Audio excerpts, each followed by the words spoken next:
Meu querido jovem, minha querida jovem, se você não está estudando a lição jovem, você tome vergonha na sua cara e você vá assistir os outros vídeos.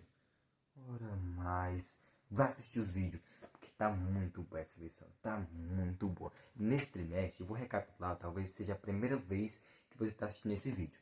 A gente está estudando nesse trimestre a lição jovem com o tema Como conhecer a vontade de Deus. A gente já estudou temas assim cabulosos, de espantar, de levantar, de a gente ficar de orelha em pé. Falou de amizade, falou de relacionamento, falamos da vida conjugal do casal. Hoje a gente vai falar daquelas amorzinhos, daqueles que a gente ama tanto. As crianças, do futuro da igreja, do futuro do país, do futuro da sociedade.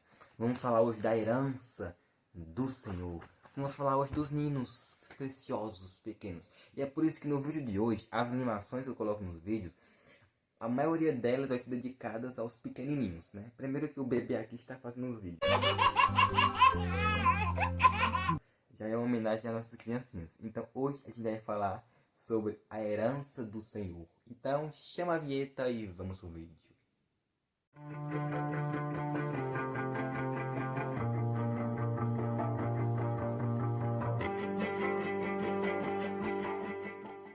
Primeiro, essa... Não, deixa eu ajeitar a câmera aqui assim.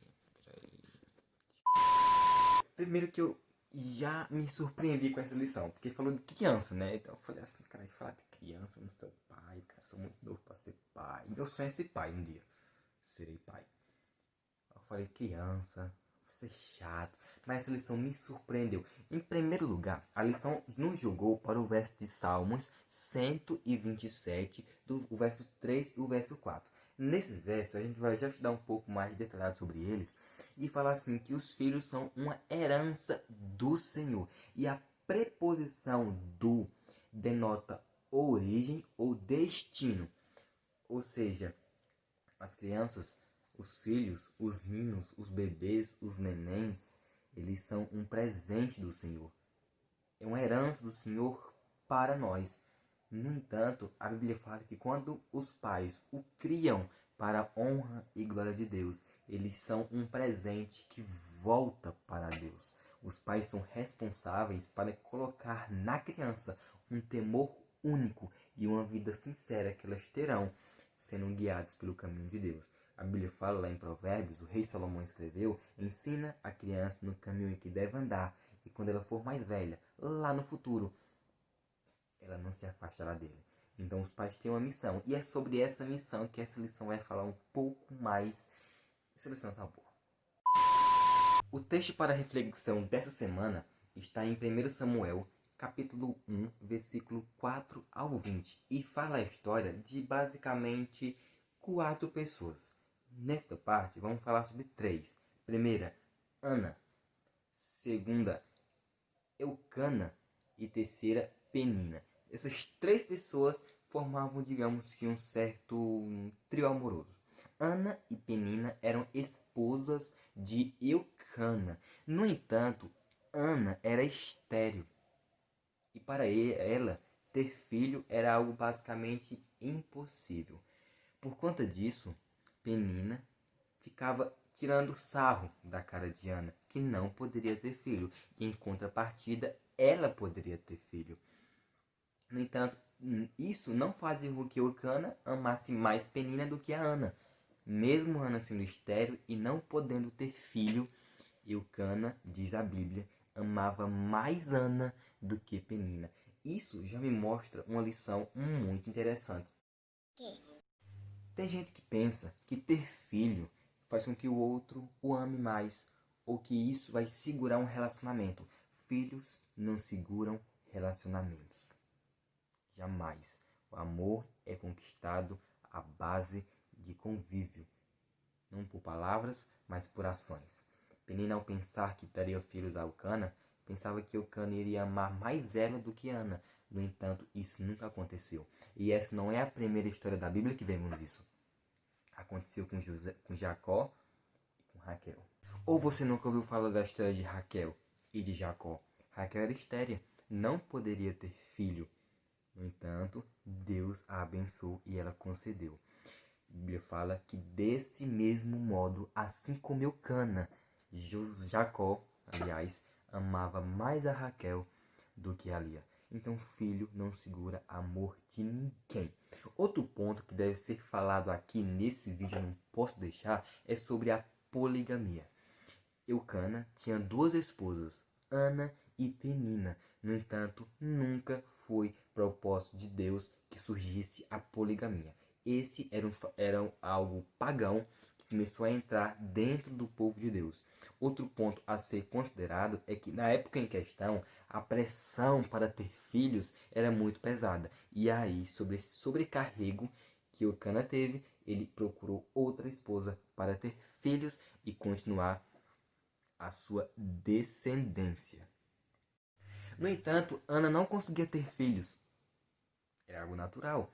E ela chorava muito por causa disso. Nesse ponto, a Bíblia fala que Eucana, para tentar confortar a sua esposa, falou o seguinte: mas ter a minha presença não vale mais do que 10 filhos? Calma, minha filha. Você ainda tem eu. É mais uma desgraça na minha vida! Ao lermos isso, podemos cair na ideia de que Eucana estava falando para Ana que, tendo ele, ela não precisava de mais nada. No entanto, o que Eucana estava querendo dizer era para Ana se lembrar ou perceber as bênçãos que ela já tinha ao seu redor.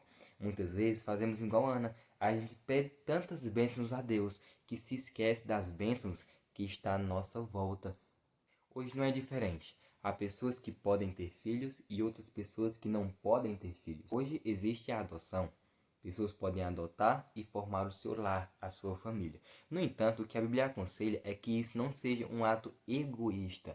Em primeiro lugar, devemos nos lembrar que quer comamos, quer bebamos, façamos tudo para a honra e glória de Deus. Ai, que tudo! E podemos dividir a ação de ter filhos em dois grupos. Há aquelas pessoas que dizem que não querem ter filhos, porque a população já está muito grande, porque já tem muitas pessoas no mundo, porque filho se dá trabalho, porque vai atrapalhar, e não sei o que, e tudo mais, e isso, e aquilo, e por isso explicam que não ter filhos. Já tem outras pessoas que falam que tem que ter filhos, porque Deus falou lá em Gênesis que tem que multiplicar, e aí tome filho e tome filho. Não obstante, devemos nos lembrar que o planejamento familiar é um princípio bíblico. Lá no livro de Lucas, capítulo 14, versículo 28 a 32, Jesus falou sobre o planejamento. Lá ele citou sobre uma batalha. Se alguém que fosse para uma batalha ia se planejar para saber se com o exército que ele tinha, 10 exércitos, poderia lutar contra aquele que vinha com 100 exércitos. E aí ele começou a falar sobre planejamento. Você planejar antes de fazer alguma coisa. Isso é algo muito importante e algo que deve ser considerado na vida do cristão. Eita.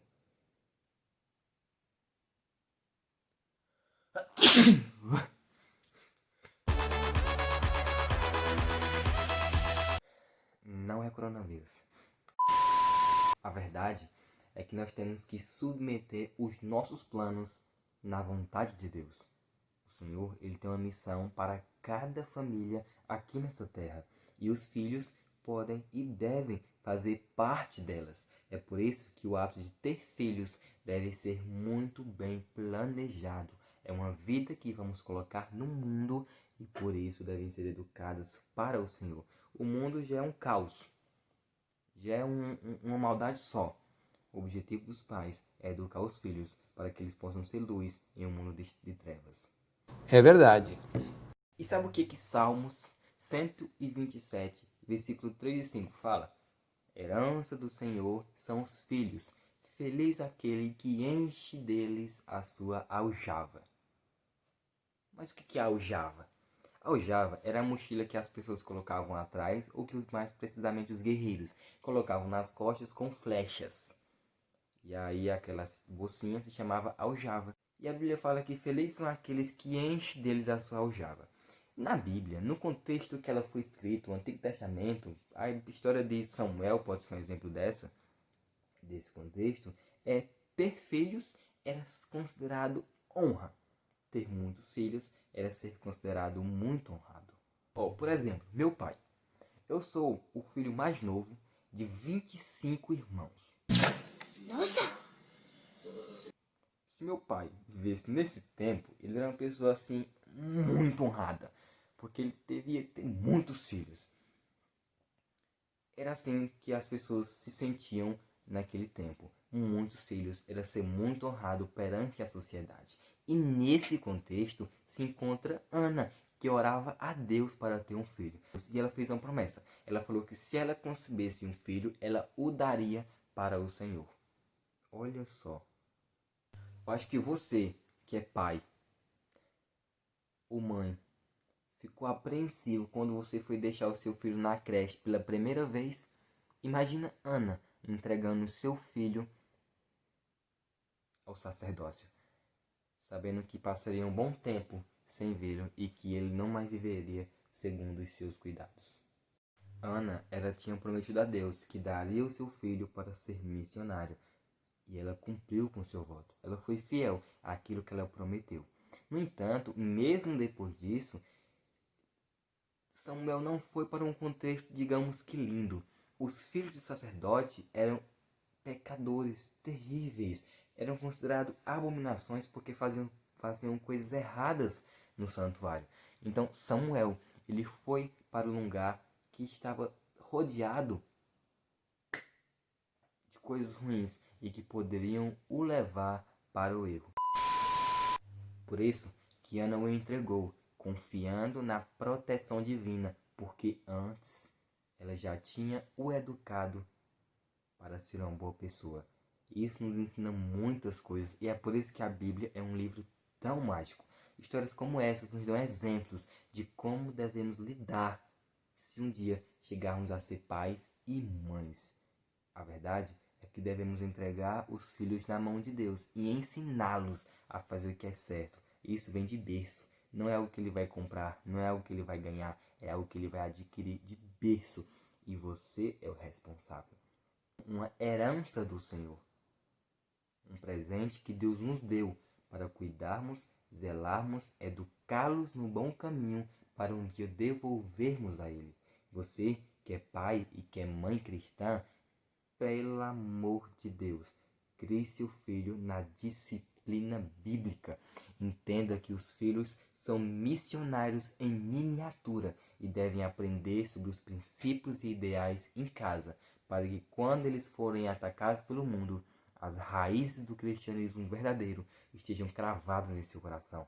Dessa forma, o inimigo não poderá tocá-los e eles serão cristãos genuínos.